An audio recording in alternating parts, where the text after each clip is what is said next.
Hello guys, welcome back to my channel. আশা করি তোমরা সকলে খুব ভালো আছো। আমি খুবই ভালো আছি। আমি চলে এসেছি আবার একটা নতুন ভিডিও নিয়ে। তো আজকে তোমাদের সঙ্গে যেটা শেয়ার করব, long hair combing and then 3 easy hair style with ক্ল ক্লিপ। তো চলো তোমরা সাথে থাকো আর দেখতে থাকো ভিডিওটা স্কিপ না করে। আশা করছি তোমাদের ভিডিওটা ভালো লাগবে।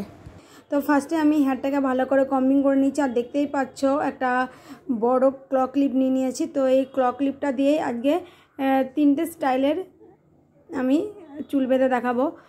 তো চলো তোমরা সাথে থাকো আর দেখতে থাকো ভিডিওটা স্কিপ না করে। আশা করছি তোমাদের ভিডিওটা ভালো লাগবে। তো ফার্স্টে আমি হেয়ারটাকে ভালো করে কম্বিং করে নিয়েছি। তো কম্বিং করে নেওয়ার পরে তারপরে চুলটাকে একটু টুইস্ট করে নিয়ে আমি ওপর দিকে উঠিয়ে একটা ক্লাচার দিয়ে টাইট করে নিলাম।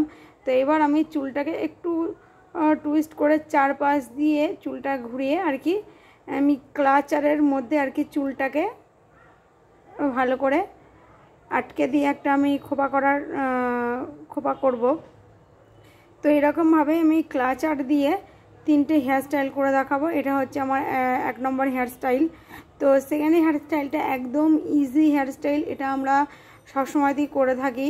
তো আমার যতটা মনে আছে, আমি যখন স্কুল কলেজে পড়তাম তখন আমি খুব এই হেয়ার স্টাইলটা করতাম, আমার খুব ভালো লাগতো। সো গাইজ, এটা হচ্ছে 1 নম্বর হেয়ার স্টাইল। তোমরা দেখতেই পাচ্ছ।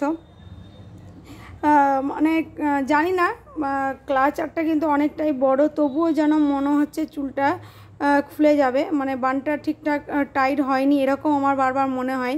তাই জন্য বারবার নাড়িয়ে দেখছিলাম আর বারবার করে দেখো টাইট করছিলাম। কি কারণে যে ক্লাচার হতে চায় না আমি ঠিক বুঝতে পারছি না। মানে আমি যখনই মানে দোকানে গিয়েছি তখন আমি বললাম যে এটাই কি সবথেকে বড় ক্লাচার? বললো হ্যাঁ এটাই সবথেকে বড়, এর থেকে বড় আর পাওয়া যায় না। তো আমি জানি না এর থেকে বড় পাওয়া যায় কি না। তবে আমার একটা বড় ক্লাচার ছিল, এর থেকে অনেক বড়।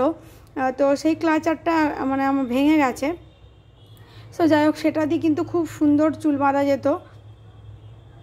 তো এটা আমি রিসেন্টলি কিনে নিয়ে এসেছি। তো আমি দোকানদারকে বলছিলাম, বললো যে এটাই বড় ক্লাচার, এর থেকে বড় ক্লাচার আমার দোকানে নেই। সো যাই হোক, তো এটা দিয়ে আমি চুল বাঁধলাম। মানে আজকে ফার্স্ট টাইম তোমাদেরকে চুল বেঁধে দেখাচ্ছি। আর আমি খোপাটা করলাম যখন, তখন বেশ ভালোই লাগছিলো, তবু মনের জন্য একটু লুজ লাগছিলো। জানি না, আমি দেখেছি অনেকে ক্লাচার দিয়ে বেশ মানে সুন্দর খোপা করে। তো কিভাবে করে কে জানে, আমার সঠিক মাথায় আসে না। সো যাই হোক, তো আমি একটা ফার্স্ট হেয়ার স্টাইলটা করে দেখলাম। এবার তোমাদেরকে যেটা দেখাচ্ছি সেটা হচ্ছে সেকেন্ড হেয়ার স্টাইল। এটা কিন্তু খুবই পরিচিত একটা হেয়ার স্টাইল, তোমরা হয়তো সকলেই দেখেছো এই হেয়ার স্টাইলটা। এই হেয়ার স্টাইলটা আমার খুবই পছন্দের একটা হেয়ার স্টাইল। আমার মনে পড়ে আমি যখন স্কুলে বা কলেজে পড়তাম তখন আমি খুব এই হেয়ার স্টাইলটা করতাম, আমার ভীষণ ভালো লাগতো। সো যাই হোক, এটা হচ্ছে তোমার সেকেন্ড হেয়ার স্টাইল। ভীষণই ভালো লাগে এই হেয়ার স্টাইলটা। সো এটা সেকেন্ড হেয়ার স্টাইল। তো এই হেয়ার স্টাইলটা দেখানো হয়ে গেলে এবার হচ্ছে আমি 3 নম্বর হেয়ার স্টাইলটা দেখাবো। তো 3 নম্বর যে হেয়ার স্টাইলটা সেটাও এই সেম প্রসেসেই, কিন্তু এই হেয়ার স্টাইলটা যেটা করব সেটা হচ্ছে একটু বিনুনি করে নেব।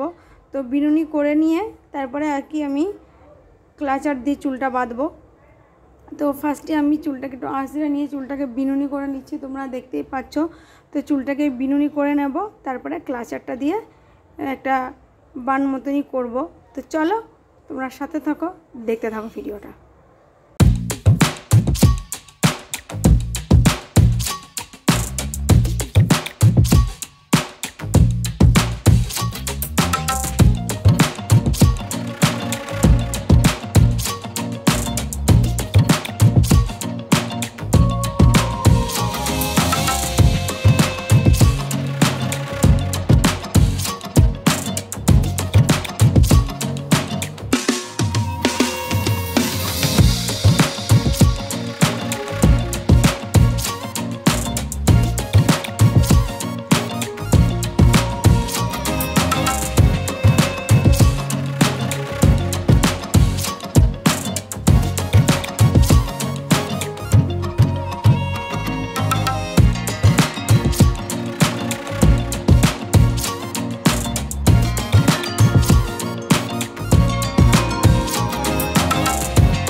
গাইজ এটা ছিল 3 নম্বর হেয়ার স্টাইল। আর গাইজ ভিডিওটা কিন্তু এখানেই শেষ করে দেবো। তোমাদের সঙ্গে দেখা হবে আবার অন্য কোনো নতুন ভিডিওতে। ততক্ষণে তোমরা ভালো থেকো, সুস্থ থেকো। বাই বাই বন্ধুরা।